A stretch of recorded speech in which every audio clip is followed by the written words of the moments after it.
Hello বন্ধুরা, স্বাগত আমার ইউটিউব চ্যানেলে। তো আজকে আমি ক্লাস 10 ভৌত বিজ্ঞানের যে প্রথম চ্যাপ্টার অর্থাৎ পরিবেশ সম্বন্ধীয় ভাবনা বা পরিবেশ সম্পর্কে ভাবনা অর্থাৎ কনসার্ন অ্যাবাউট এনভায়রনমেন্ট, এই যে চ্যাপ্টারটা আছে এই চ্যাপ্টারটা তোমাদের বিস্তারিত আলোচনা করবো। অর্থাৎ তোমরা অনেকে আমাকে কমেন্টে বলেছো যে তোমাদের ভৌত বিজ্ঞান ক্লাস 10 ফিজিক্যাল সায়েন্স সম্বন্ধে একটু আলোচনা করলে ভালো হয়, কারণ তোমাদের পরীক্ষা আগস্ট মাসে হবে। তো চলো এই চ্যাপ্টারটা শুরু করা যাক। আজকে আমরা আলোচনা করব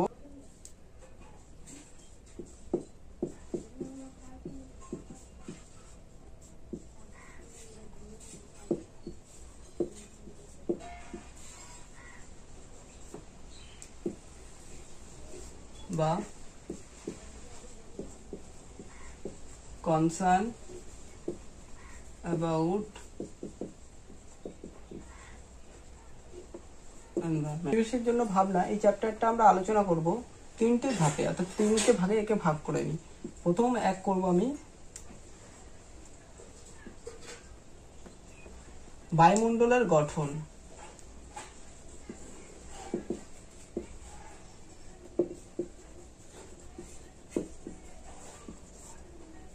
দু নম্বর আমি করব এখানে ওজোন গ্যাস ও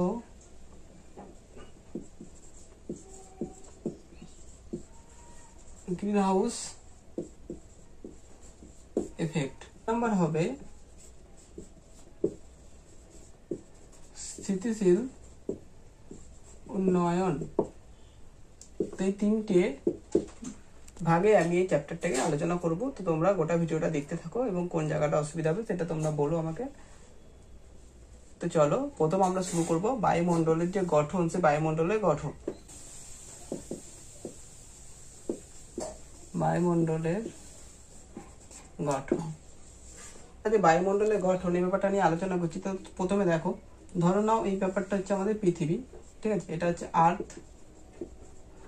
এবার এই আর্থের চারপাশে কি করি? আর্থের চারপাশে আমরা থাকি, অর্থাৎ এই যে বাউন্ডারি, সেই বাউন্ডারিতে আমরা থাকি, ঠিক আছে? এখানে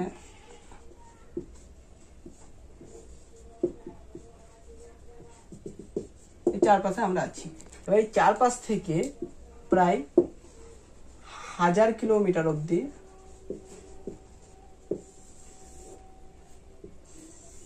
এই যে আর্থ, এই আর্থ থেকে প্রায় 1000 কিলোমিটার অব্দি আমাদের বায়ুমণ্ডলের অস্তিত্ব পাওয়া গেছে, ঠিক আছে? এই যে 1000 কিলোমিটার অব্দি আমাদের বায়ুমণ্ডলের অস্তিত্ব পাওয়া গেছে। তো এই যে বায়ুমণ্ডলের 97% হচ্ছে আমাদের ভূপৃষ্ঠ থেকে, এটা হচ্ছে তাহলে আমাদের ভূপৃষ্ঠ, ঠিক আছে? এখানে যদি ভাগ করি আমরা তাহলে কিভাবে পাবো? আর্থকে যদি ভাগ করি সেন্টার অব্দি ভাগ করলে এখানে পাবো ভূপৃষ্ঠ, এখানে পাবো গুরুমণ্ডল, এখানে পাবো কেন্দ্রমণ্ডল, ঠিক আছে? তাহলে কেন্দ্রমণ্ডলে আবার ভাগ আছে, সেসব আমি যাচ্ছি না। তাহলে এখানে যে ভূপৃষ্ঠের যে ওপর থেকে, ভূপৃষ্ঠের ওপর থেকে 1000 কিলোমিটার পর্যন্ত আমাদের যে বায়ুমণ্ডল, সেই বায়ুমণ্ডলের অস্তিত্ব আমরা পেয়েছি। এর মধ্যে যে 97% বায়ুমণ্ডলের 97% রয়েছে ভূপৃষ্ঠ থেকে 30 কিলোমিটারের মধ্যে, আর এই যে 99% আছে, 99% আছে ভূপৃষ্ঠ থেকে 80 কিলোমিটারের মধ্যে। বোঝা গেল? তো এর মধ্যে বায়ুমণ্ডলে যে 97% আছে 30 কিলোমিটারের মধ্যে, আর 99% আছে 80 কিলোমিটারের মধ্যে। তো এখান থেকে ধরো 1000 কিলোমিটার অব্দি পাওয়া গেছে। এটা যদি 1000 কিলোমিটার হয়, তাহলে আমাদের ধরো এই গাছপালাগুলো একটু বেশি বড় হয়ে গেছে, সেসব ইগনোর করো। তাহলে ধরো এখান থেকে এই যে এটা ধরো 30 কিলোমিটার, এটা ধরো এই 80 কিলোমিটার, ঠিক আছে? ধরো এই এক্সটেন্টটা আরো বেশি হবে, তোমরা আন্দাজ করে নিও। তো সেইগুলো পারফেক্ট তো আঁকছি না আমি, জাস্ট বোঝাচ্ছি। তাহলে এই যে অংশটা, এই অংশটার মধ্যেই আমাদের বায়ুমণ্ডলের সব থেকে বেশি অংশ, 99% অবস্থান করছে, ঠিক আছে? এটা ধরো কত হচ্ছে? এটা হচ্ছে 80 কিলোমিটার, এটা হচ্ছে 30 কিলোমিটার। তাহলে এই 30 কিলোমিটারের মধ্যে বায়ুমণ্ডল অবস্থান করছে আমাদের 97%, এবং বায়ুমণ্ডলের যে 99% সেটা অবস্থান করছে আমাদের এই 80 কিলোমিটার। তো এবার যে এই বায়ুমণ্ডলের যে এই উচ্চতা, অর্থাৎ এই যে উচ্চতা বৃদ্ধি পাতে, অর্থাৎ ভূপৃষ্ঠ থেকে যে উচ্চতা, সেই উচ্চতা বৃদ্ধি পেতে পেতে তার যে উষ্ণতা, সেই উষ্ণতারও পরিবর্তন হয়। তো এই উচ্চতার যে উষ্ণতা, এর ভিত্তিতে আমাদের যে বায়ুমণ্ডল, সেই বায়ুমণ্ডলকে আমরা 5টা ভাগে ভাগ করতে পারি। মেনলি 4টে ভাগে করি, তবে আর একটা ভাগ হচ্ছে, সব নিয়ে 5টা ভাগে আমরা ভাগ করতে পারি। সেই 5টা ভাগ কি কি? সেই 5টা ভাগ নিয়ে আমাদের এই চ্যাপ্টারে বায়ুমণ্ডলের যে গঠন, সেই গঠনটা আলোচনা করা হয়েছে। তো আমি উচ্চতা ও উষ্ণতা অনুযায়ী বায়ুমণ্ডলকে 5টি স্তরে ভাগ করা হয়েছে। তার মধ্যে 1 নম্বর, 2 নম্বর, 3 নম্বর, 4 নম্বর, 5 নম্বর, ঠিক আছে। তো এই 5টা ভাগ নিয়েই তোমাদের এই যে বায়ুমণ্ডলের গঠন, তোমাদের 10-এর পাঠ্য বই অনুযায়ী এই 5টা ভাগ নিয়ে তোমাদের বায়ুমণ্ডল গঠন এই অংশটা আছে। তো এই অংশটার মধ্যে প্রথমে কি হচ্ছে, প্রথমে হচ্ছে তোমাদের টপোস্ফিয়ার, সেকেন্ডে হচ্ছে তোমাদের স্ট্র্যাটোস্ফিয়ার, 3 নম্বরে হচ্ছে তোমাদের মেসোস্ফিয়ার, তারপর হচ্ছে তোমাদের থার্মোস্ফিয়ার, থার্মোস্ফিয়ার বা এটা অ্যাটমোস্ফিয়ার বা আয়নোস্ফিয়ার। তোমরা এগুলো বই দেখে নেবে, কারণ হাতের লেখাটা খুব বাজে হচ্ছে। তো যাই হোক, তোমরা এগুলো বই দেখে নেবে বা তোমরা এতদিন পড়েছো জানো, ঠিক আছে। প্রথমে হচ্ছে টপোস্ফিয়ার, তারপর হচ্ছে স্ট্র্যাটোস্ফিয়ার, তারপর হচ্ছে মেসোস্ফিয়ার, তারপর হচ্ছে থার্মোস্ফিয়ার বা আয়নোস্ফিয়ার। এই কটাই হচ্ছে তোমাদের মেন। তাছাড়াও আরেকটা স্তর দেখা যায় যেটা হচ্ছে এক্সোস্ফিয়ার, মতো এদের সবারই বাইরে।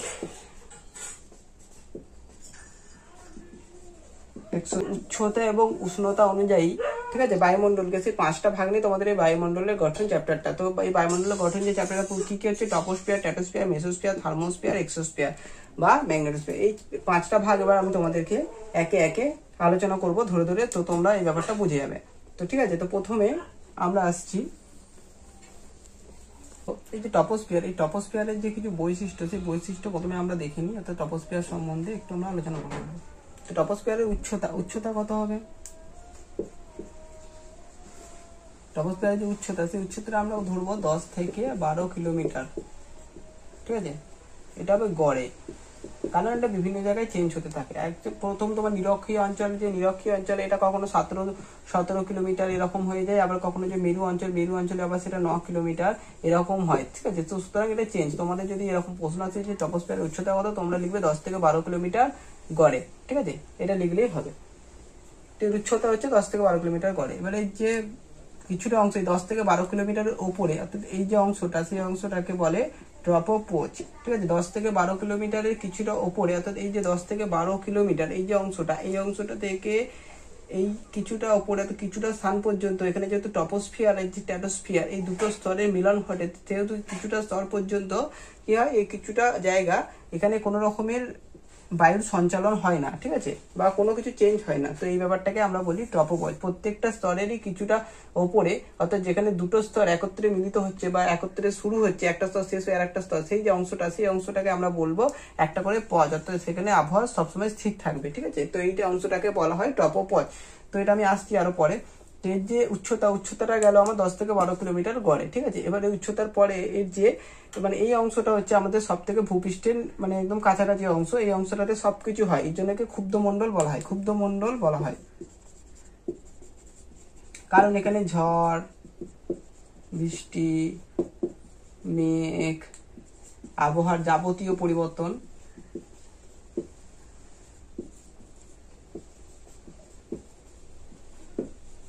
ঘটে আমাদের এই স্তরে, তার জন্য একে আমরা বলি ক্ষুব্ধমণ্ডল, ঠিক আছে।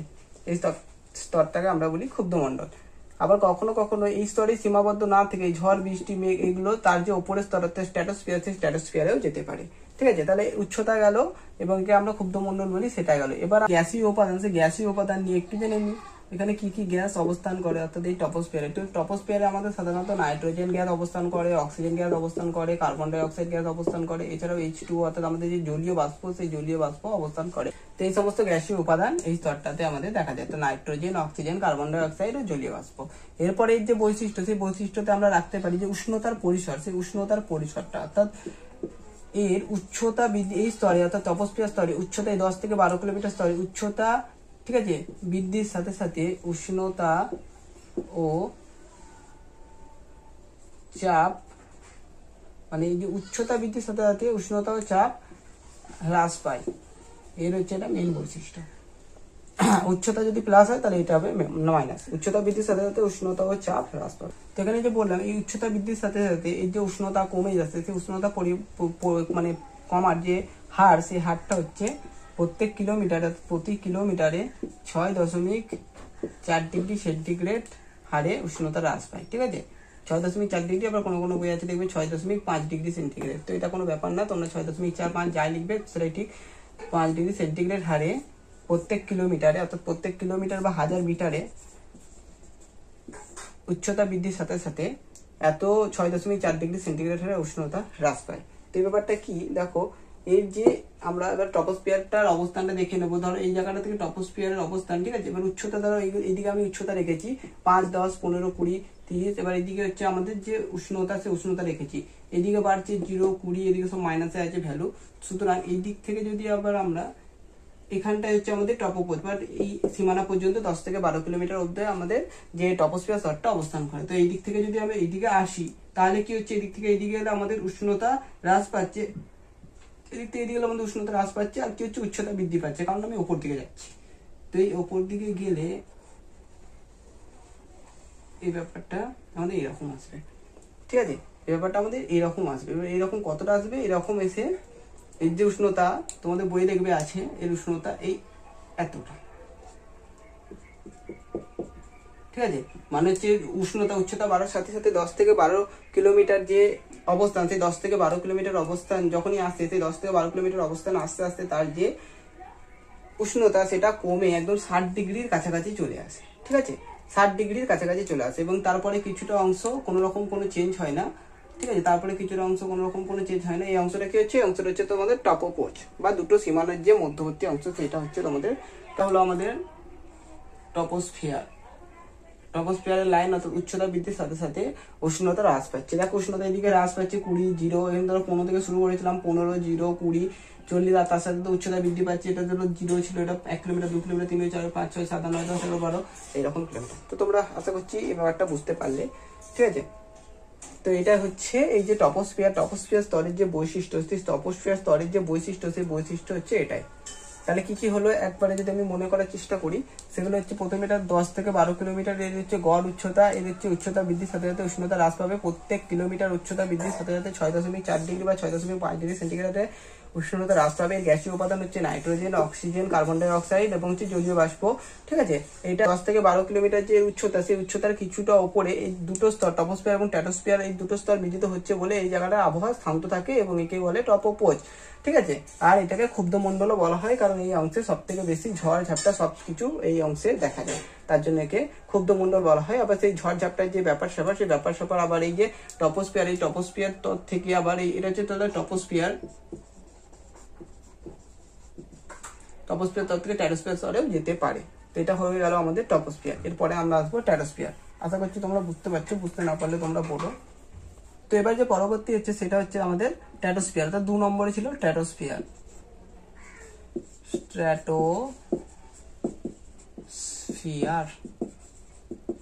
সো এটা আবার কি, এটা আমরা কি বললাম, তাহলে আমাদের টপোস্ফিয়ারে কি জানলাম, টপোস্ফিয়ারে তোমার উচ্চতা বৃদ্ধির সাথে সাথে উষ্ণতা হ্রাস পায়, এবং উষ্ণতা 8 ডিগ্রি সাথে সাথে প্রায় 60 ডিগ্রির কাছাকাছি চলে যায়, তো -60 ডিগ্রির কাছাকাছি চলে যায়, ঠিক আছে। এই ব্যাপারটা হলো হচ্ছে আমাদের টপোস্ফিয়ার। এবার টপোস্ফিয়ার থেকে স্ট্র্যাটোস্ফিয়ার হচ্ছে এই যে 12 কিলোমিটার ছিল, 12 কিলোমিটারের ঊর্ধ্বে, ঠিক আছে। অর্থাৎ টপোস্ফিয়ার যেখানে শেষ হচ্ছে, তার উপরে যে টপোপজ আছে, এই জায়গাটা হচ্ছে তোমার টপোপজ,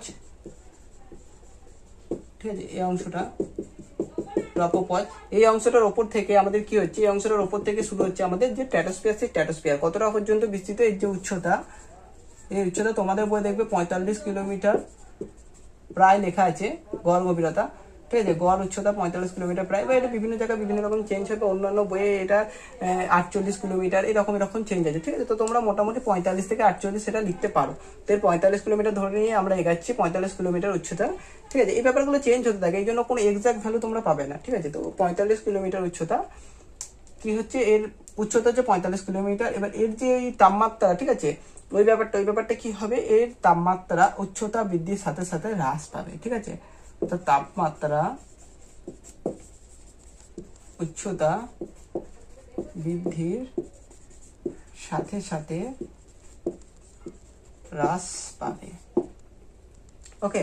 তো এই ব্যাপারটা কি হচ্ছে, এটাকে দেখে নাও। এই যে এখান থেকে 45 কিলোমিটার পর্যন্ত বিস্তৃত হলাম, আর উষ্ণতা হ্রাস পাবে, আর উষ্ণতা প্রায় 0 ডিগ্রি, একদম ভূপৃষ্ঠে একদম 0 ডিগ্রির কাছাকাছি চলে আসবে, 0 ডিগ্রি সেন্টিগ্রেড। তো এই ব্যাপারটা দেখো, এখানে আছে 0 ডিগ্রি, ঠিক আছে। তাহলে এখান থেকে যদি আমরা সোজা একটা দাগ টানি এতটা, আর 45 মানে হচ্ছে এই দাগটা, তাহলে এবার এখান থেকে যদি আমরা এটাকে তুলি, এটা হচ্ছে এতক্ষণ টপোস্ফিয়ার ছিল, এবার এই স্ট্র্যাটোস্ফিয়ার স্তরটা তাহলে কিভাবে উঠবে, স্ট্র্যাটোস্ফিয়ার স্তরটা তাহলে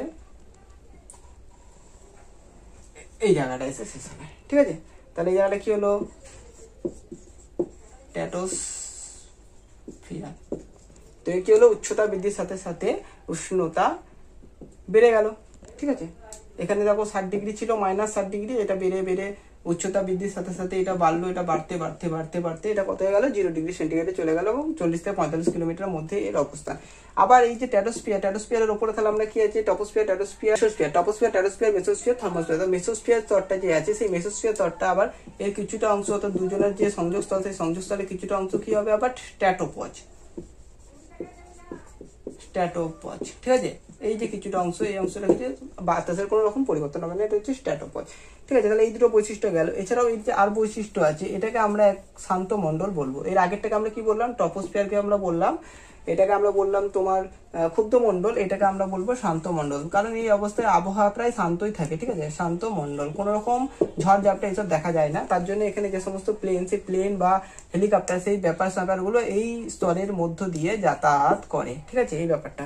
তো এই যে একটা মূল বৈশিষ্ট্য, একটা বলতে পারি যে আমরা যে টপোপজ মানে হচ্ছে আগের স্তরের যে টপোপজ ছিল, টপোপজ থেকে এই যে ট্র্যাটোস্ফিয়ার, এই ট্র্যাটোস্ফিয়ারের মাঝামাঝি পর্যন্ত প্রায় O3 অর্থাৎ ওজোন গ্যাস একটা আমাদের অবস্থান করে। তার জন্য একে ওজোনোস্ফিয়ারও বলা হয়। কি বলা হয়, ওজোনোস্ফিয়ারও বলা হয়। অর্থাৎ এই যে ট্র্যাটোস্ফিয়ার স্তরে, এই ট্র্যাটোস্ফিয়ার স্তরে তাহলে O3 অবস্থান করছে, এই জন্য আমরা বলি ওজোনোস্ফিয়ার। এই ওজোন স্তরের কাজ কি, সূর্যের যে অতিবেগুনি রশ্মি, সূর্যের অতিবেগুনি রশ্মিকে শোষণ করে এবং শোষণ করে আমাদের এই টপোস্ফিয়ারের মধ্যে আর আসতে দেয় না। অর্থাৎ আমাদের প্রাণী, উদ্ভিদ এদেরকে রক্ষা করে বিভিন্ন রকমের রোগের থেকে। ঠিক আছে, তো সুতরাং এটাকে আমরা ওজোনোস্ফিয়ারও বলবো। আর তাহলে এর বৈশিষ্ট্যগুলো কি কি হলো, উচ্চতা হচ্ছে তোমাদের 45 কিলোমিটার গড়ে। ঠিক আছে, এর যে উচ্চতা বৃদ্ধির সাথে সাথে উষ্ণতা বাড়ে। ঠিক আছে, 0 ডিগ্রি সেন্টিগ্রেডের কাছাকাছি চলে যায়। এটা আমরা ট্র্যাটোপজ বলি ওই ব্যাপারটা। এটা শান্ত মণ্ডল, তার জন্য এখান থেকে জেট প্লেন বা আমাদের বিভিন্ন রকমের যে হেলিকপ্টার প্লেন, সেইগুলো চলাচল করে বা যাতায়াত করতে পারে। ঠিক আছে, এই ওজোনোস্ফিয়ার বলি কারণ একে এই স্তরে ওজোন স্তরের ওজোন গ্যাসের অস্তিত্ব লক্ষ্য করা গেছে। তো ব্যাপারটা বুঝতে পারলে তোমরা, আশা করছি একদম সংক্ষেপে এই বৈশিষ্ট্যগুলো তোমরা পরীক্ষায় লিখে আসবে যদি তোমাদের পরীক্ষায় আসে। এই যে স্ট্র্যাটোস্ফিয়ার গেল, এবার এই স্ট্র্যাটোস্ফিয়ারের পরের স্তর হচ্ছে তোমাদের মেসোস্ফিয়ার। তো 3 নম্বর হচ্ছে স্ট্র্যাটোস্ফিয়ার স্তরের যে তোমার গ্যাসীয় উপাদান, সেই গ্যাসীয় উপাদানগুলো কি কি, গ্যাসীয় উপাদানগুলো হচ্ছে ট্র্যাটোস্ফিয়ারের যে গ্যাসীয় উপাদান, সেই গ্যাসীয় উপাদানগুলো হচ্ছে তোমাদের কি কি হবে, এখানে অক্সিজেন পাওয়া যাবে। ঠিক আছে, নাইট্রোজেন আর তোমাদের ওজোন গ্যাস পাওয়া যাবে। ঠিক আছে, এই ব্যাপারগুলো এখানে পাওয়া যায়। এবার আমি বলতে ভুলে গেছিলাম, এটাও তোমরা বৈশিষ্ট্যের মধ্যে লিখে নেবে যে গ্যাসীয় উপাদান, তার মধ্যে অক্সিজেন, নাইট্রোজেন এবং ওজোন গ্যাস পাওয়া যায়। তো এবার আমরা আসছি মেসোস্ফিয়ার স্তরে। তো এই মেসোস্ফিয়ার, তো এবার আমরা চলে এসেছি মেসোস্ফিয়ার। তো মেসোস্ফিয়ার সম্বন্ধে বলতে, তো এর আগে আমরা কি দেখলাম, এই যে 45 কিলোমিটার বা এই 48 কিলোমিটার এর মধ্যে আমাদের কি অবস্থান করছে, এর মধ্যে আমাদের অবস্থান করছে তোমার ট্র্যাটোস্ফিয়ার। এবার এই যে ট্র্যাটোস্ফিয়ারের ওপরে সেই অংশটা হচ্ছে আমাদের মেসোস্ফিয়ার। স্ট্র্যাটোস্ফিয়ারের ওপরের অংশটা হচ্ছে মেসোস্ফিয়ার। তো এটা বিস্তৃত কতটা, এটা উচ্চতা হচ্ছে প্রায় 80 থেকে 85 কিলোমিটার। ঠিক আছে, গড়ে 80 থেকে 85 কিলোমিটার। এগুলো এক্সাক্ট কোনো ভ্যালু হয় না, তাই 80 থেকে 85 তোমরা বলতে পারো।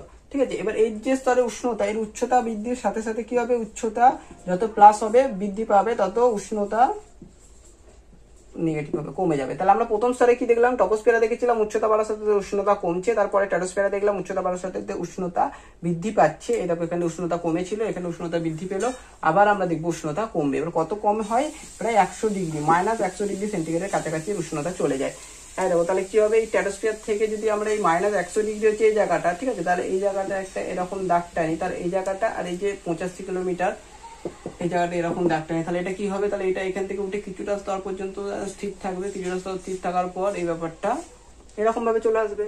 ঠিক আছে, তাহলে এই যে এটা হলো, এটা হয়ে গেল আমাদের তোমার আয়নোস্ফিয়ার, সরি, এটা হয়ে গেল তোমাদের মেসোস্ফিয়ার। আগের মতন এই যে মেসোস্ফিয়ার এবং মেসোস্ফিয়ারের উপরে যে আয়নোস্ফিয়ার বা থার্মোস্ফিয়ার আছে, সেই মেসোস্ফিয়ারের উপরে থার্মোস্ফিয়ার বা আয়নোস্ফিয়ারের যে মিলিত অবস্থা, সেই অংশটায় বাতাস কিছুটা পর্যন্ত শান্ত অবস্থা থাকে, মানে কোনো রকম চেঞ্জ হয় না। এই জায়গাটাকে আমরা কি বলি, মেসোপজ,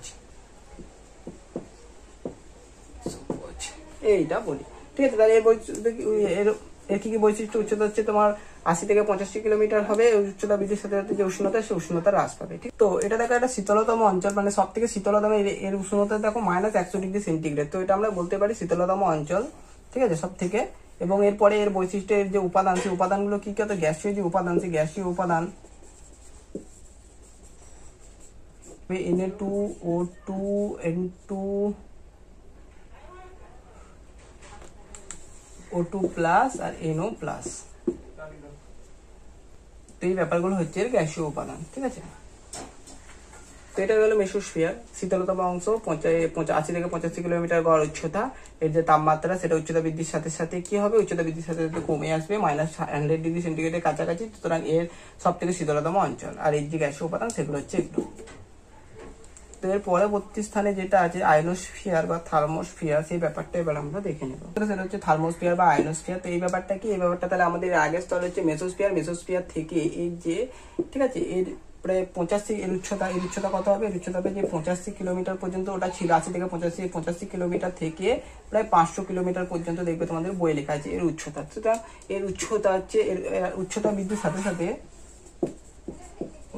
সাথে সাথে তাপমাত্রা বৃদ্ধি পায়, ঠিক আছে, ব্যাপক বৃদ্ধি পায়। যে 500 কিলোমিটার উচ্চতা থেকে প্রায় 1200 ডিগ্রি সেন্টিগ্রেড এর তাপমাত্রা পৌঁছায়, মানে প্রচন্ড উষ্ণতা, ঠিক আছে। তাহলে এটা কি হবে, এর উপরে মেসোপয়েন্ট থেকে যেটা 1 থাকবে, তারপরে এই যে উষ্ণতা, সেই উষ্ণতাটা কিন্তু স্টেপ একদম খারাপ হবে, বেড়ে যাবে। এই দুটো বৈশিষ্ট্য হলো। এবার তাছাড়াও এর যে বৈশিষ্ট্য, এই যে মূল উপাদান, সেই মূল উপাদান হলো আয়ন, ঠিক আছে। তার জন্য থার্মোস্ফিয়ারকে আমরা আয়নোস্ফিয়ার বলি। আয়ন স্তরযুক্ত, অর্থাৎ এই যে অক্সিজেন O2 প্লাস, এটা হচ্ছে তোমার পারমাণবিক অক্সিজেন, আর এই যে N প্লাস, এটা হচ্ছে তোমার আণবিক নাইট্রোজেন। এই দুটো জিনিসই হচ্ছে এর মূল উপাদান।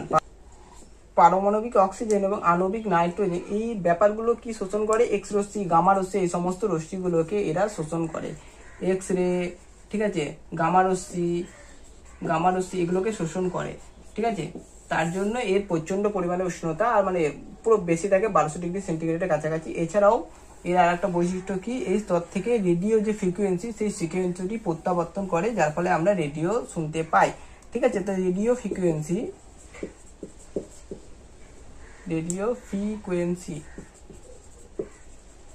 ঠিক আছে, এই অংশের মধ্যে দিয়ে রেডিও ফ্রিকোয়েন্সি, অর্থাৎ রেডিও, ঠিক আছে, যে আওয়াজ, সেই আওয়াজ ওখান থেকে প্রত্যাবর্তন করে আমাদের পৃথিবীতে আসে, যার ফলে আমরা রেডিও শুনতে পাই।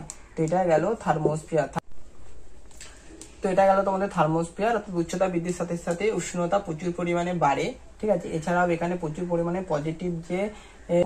ধনাত্মক ইলেকট্রন সৃষ্টি হয়, যেগুলোকে আমরা আয়ন বলি, ঠিক আছে। যেমন আণবিক তোমাদের নাইট্রোজেন এবং পারমাণবিক অক্সিজেন, এই সমস্ত ব্যাপারগুলো এখানে সৃষ্টি হওয়ার ফলে এখানে সবসময় একটা বিদ্যুৎ সৃষ্টি করে, বিদ্যুৎ ক্ষেত্র বা ইলেকট্রিক ফিল্ড সৃষ্টি করে, যার ফলে বেতার তরঙ্গ এখান থেকে প্রত্যাবর্তন করে আমাদের পৃথিবীতে আসে। এবং এর যে উষ্ণতা, এই উষ্ণতা প্রচুর বেশি থাকে, 1200 ডিগ্রি সেন্টিগ্রেডের কাছাকাছি। সুতরাং এটা হয়ে গেল তোমাদের বৈশিষ্ট্য।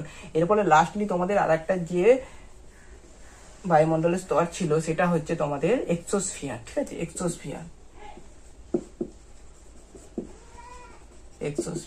তো এই ব্যাপারটা কি, এই ব্যাপারটা হচ্ছে একদম মহাশূন্য। আমাদের যে মহাশূন্য বলি আমরা, মহাশূন্য বলতে যেখানে বুঝি যেখানে আর মাধ্যাকর্ষণ শক্তি কাজ করে না, সেই জায়গাটাই হচ্ছে আমাদের এক্সোস্ফিয়ার।